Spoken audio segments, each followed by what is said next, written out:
Hey Scorpio, welcome to your weekly read here at the Forgiving Tarot. This is for your sun, moon, and rising. Be sure to check out your rising sign because that mostly resonates with us.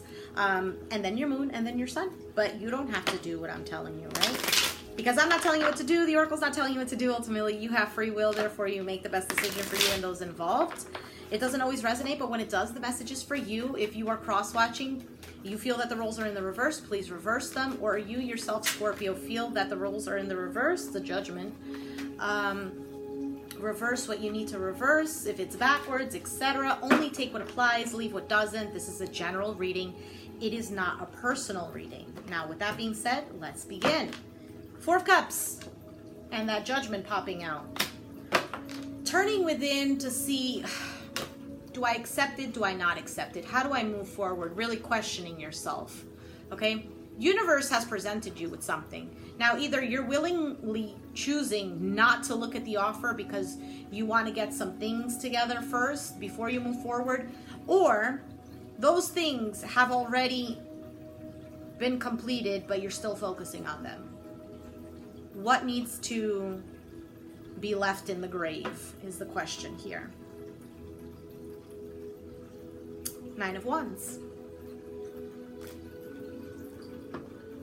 Your guard is up. Your defenses are up. Well, what if the future ends up being like the past? What can I change for my life not to continue the same way? I want to put my old life in the back burner. I don't want that life anymore. You know, I'm an elevated being now. I've grown so much. I've learned so much. I want to better myself. Why do I keep dealing with this crap over and over? Why does it keep coming back to me? Whatever it is, though, it's making you stronger, Scorpio. Because when a person is in this stage right here, a lot of people give up. A lot of people give up. But you're still holding on strong. You're like, I still got another fight left in me. That's a song. Another fight left in me. All right, Page of Wands. So the Page of Wands is an individual here who comes in with a message. He's very enthusiastic. He loves life. And, you know, he's kind of naive at the same time. He's packed and ready to go on some kind of journey. He's ready to take the action. But at the same time, he's looking back. And now is it that you're looking back at the past and that's what's holding you from moving forward? All the pain that you've gone through that's kind of impeding you from accepting something new? We have the Death card. That's your card, Scorpio. In the past, there was a transformation. There was a transformation. You realized that there was a door here open for you. There was a transformation here. The old you is gone. What is that? It's a Taylor Swift song? I don't know. I don't really listen to popular music, but I know that there's a song where she says, she can't come to the phone right now or something like that. So the old you is gone. There is a new you emerging here. A new you resurrecting. Judgment card that showed up. Star card. You're focusing on your healing, or you have been doing the healing. There's a new path in life that you're taking, Star card. There's something here that you've been, you saw the star and you're following it. You know, that's the way that I gotta go. I don't know what lies beyond. I don't know the obstacles that I'm gonna face, but I'm ready to face them. But then you look back and you're like, wait a minute. The past looks a little comfortable. It's what I knew, even though it wasn't all that great, but at least I know how it goes. At least I know where things were placed. I'm comfortable there. But then you see the star in the distance and you're like, man, that star, it's a lot of promises there. And I think you're taking it. I think you're taking it, Scorpio. Judgment. This is the Judgment card. You're taking it, dude. You are taking it. You are, oh my goodness, this is magnificent. This Judgment card, literally, it brought an excitement here. I feel an excitement because it's like it's a brand new beginning.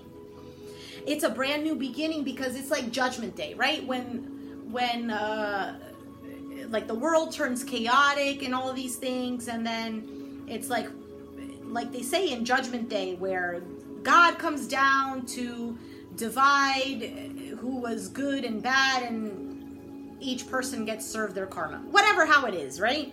Doesn't mean that that's what it is, but I'm just trying to make some kind of sense out of what I'm feeling here. And so this is what you're doing with your life. Realizing this doesn't serve me any longer. I need to cut it, but at the same time, you know what? I'm going to take my time. I'm not going to go cold turkey, because if I go cold turkey, I know that I'm going to return, and I know I'm going to want to tie up the knots again. Oh, I cut the cord. Let me go see if there's enough cord to tie it back. So taking your time. This is fantastic. Death and judgment.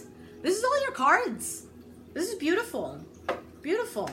So let's clarify the cards. I've been having such a hard time speaking. Like I feel like I sound like an idiot. Mercury retrograde. I blame it on that. All right, so let's clarify these cards. Knight of Pentacles is coming out. So the Knight of Pentacles could be an earth sign, a Capricorn, Taurus, Virgo, who is coming towards you, maybe offering you some kind of help, some kind of support. This could just be you being grounded and taking the steps necessary, making plans. How do I move forward, etc., etc. Clarifying the Four of Cups. Here's the Ten of Pentacles. Focusing on something stable. This is ultimately your legacy as well. So thinking about how I lived my life. How am I going to continue living? What is the legacy that I'm leaving behind? What impression am I making on this world? Ten of Pentacles could also just be an offer here that's presented to you that's very stable. That you do see an opportunity here, but you're kind of turning away from it. Clarifying the Nine of Wands is the Ten of Cups. You are on the defense, but something here is coming towards you. Something wonderful. Ten of Cups, Ten of Pentacles. You know, this could be a family situation here. For some of you, you're not dealing with an individual, but this is family related, in which well, quite frankly, maybe you have a hard time trusting your family. Maybe your family is part of your soul tribe, and they were there helping you to learn some lessons. And, you know, maybe you didn't know about these things. You weren't spiritual when you were younger. I don't know. Or maybe you were, but you didn't really take it seriously. Or it was taught to you, but it was, whatever. And in the end, instead of taking these things and saying, what is the lesson that I need to learn here? What is the universe trying to tell me with this? There's something here that I need to pick up, right? But now that you've grown, now that you're doing the healing, now that you understand that things are happening for a reason, and it's all ultimately for your highest good. Things happen for you, not to you. It could be that now you're really reviewing these things and thinking, you know what? My family could have been crap to me, but I'm understanding why I had to go through this. Because if I never went through this with them, if I never had this kind of suffering, I would never get to the place that I'm at. I would never feel stronger. I would never push myself even harder. I would never ultimately have a connection with the universe, with the divine, with God. Because if you think about it, when things tend to not go the way that we want them to go, or we feel stuck and we don't see a way out, we're like, God, why? Or God, help me, or something. We start to communicate with the divine, right? Some of us, when we get great things and we're like, oh, great. Oh, thank you, divine, for giving me this. And we feel content. But in our everyday life, you know, when we're that lukewarm water where nothing is really happening, it's like we forget. We just tend to go with life. And sometimes the universe needs to shake it up. Hey, remember me? Have a connection with me. Because ultimately, we are one. We're together. Right? When you're in a relationship, you want the other person to give you attention, and vice versa. So it's the same thing. Having a connection with ourselves, even if you don't believe that God is separate from you, or that I'm not saying that the divine is separate from you, What I'm saying is that some people just have that mentality and they're comfortable with that mentality, and other people, whatever, it's within you. You yourself are the divine, right? The point here that I'm trying to make is that connecting with our spiritual selves, with our soul. Okay, so let me keep on because I feel like I'm talking too much. 5 of Pentacles. So Page of Wands, he's looking back at the 5 of Pentacles. Remember that I was talking about, well, at least in the past, even though it was not very good, I was left out in the cold. There was a lack of love, a lack of money, a lack of time and energy, a lack of stability, a lack of whatever. Looking back at the past. But look at them. She is determined to get out of this snowstorm. And especially with that child. A parent knows that when you are struggling and you have a child, that parental instincts comes right in and you're like, I'm getting out of this because it's not only for me, but I have another child. I have a child depending on me. Someone who's helpless, someone who looks at me as God, because that's what children do. Children don't know what the concept of God is, okay? What children see is what's happening. What is the physical, right? So they come here and you know who's God? Who do they keep looking up to? Because it's funny how the divine does everything so perfectly. Children are shorter than their parents because they look up. When we need the divine, what do? We look up. We look up. We hope.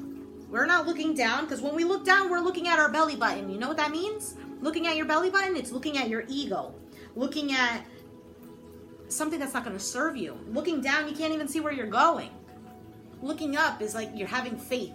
You're trusting. And that's what a child does with a parent. Even if the parent is a piece of crap. So maybe you dealt with a parent like this. Even if the parent is a piece of crap, that child is still looking up, still saying, hey, you're going to provide for me, right? You're going to take care of me, right? Oh, whew, I feel a lot of sadness now.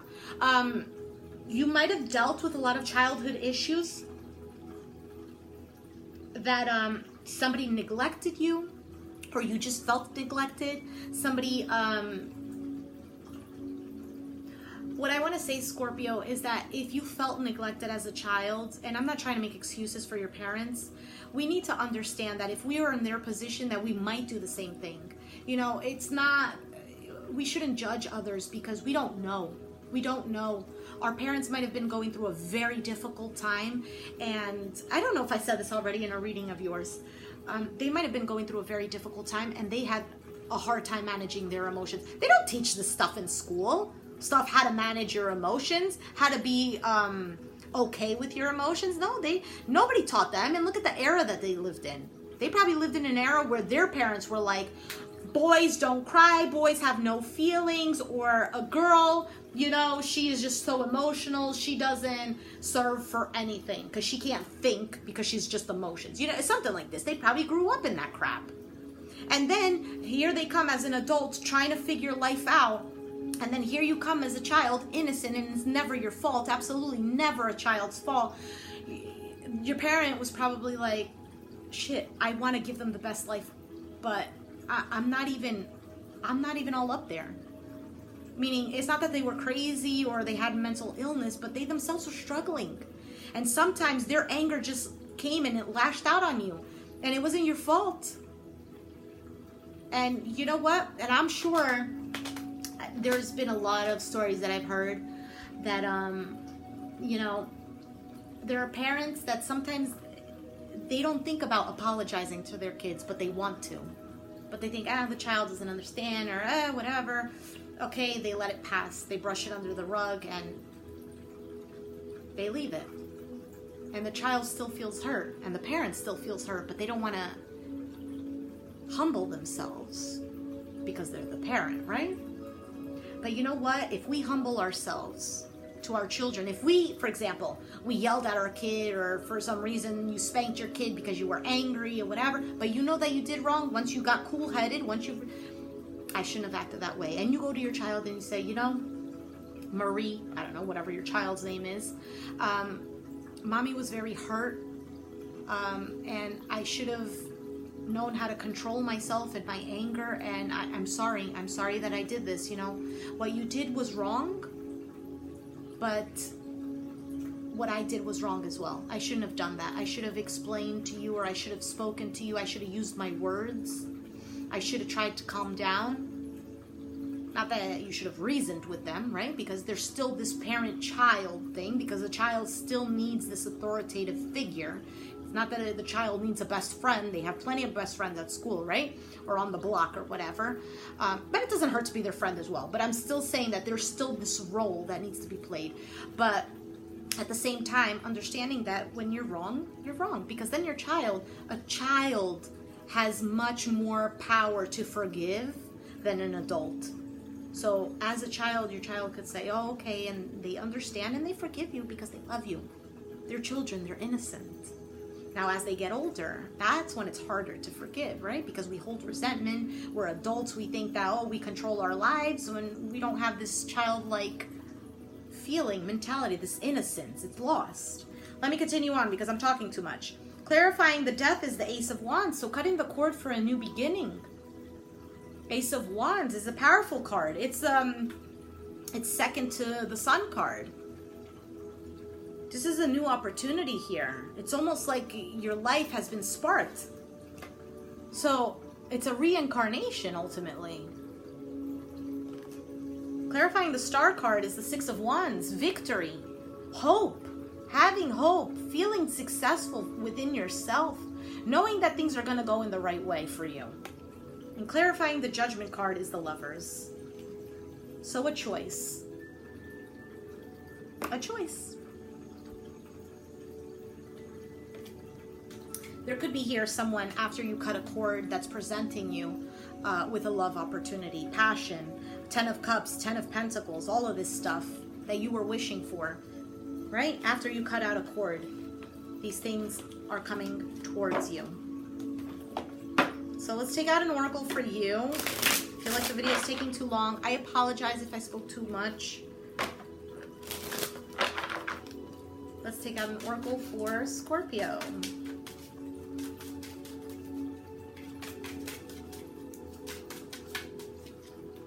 We have Lullaby. So 3 plus 8 is 11, right? 8, 9, 10, 11. 1 plus 1 is 2. 2. Balance. 2. High Priestess.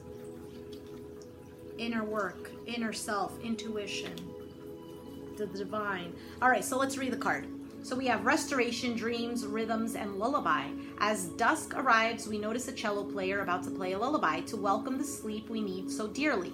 The cycles of day and night, light and dark, orchestrate our natural sleep rhythms. We give so much during the day, night is our time to recover. On his instrument, we can see the moon and the stars. They are the guardians of our dreams tonight. Rest with nature's lullaby blowing gently through the window. Tomorrow, wake to all the days of your life. Tomorrow's a brand new day, Scorpio. Tomorrow's a brand new day. A lot of us, we would benefit that thinking that tomorrow is a clean slate.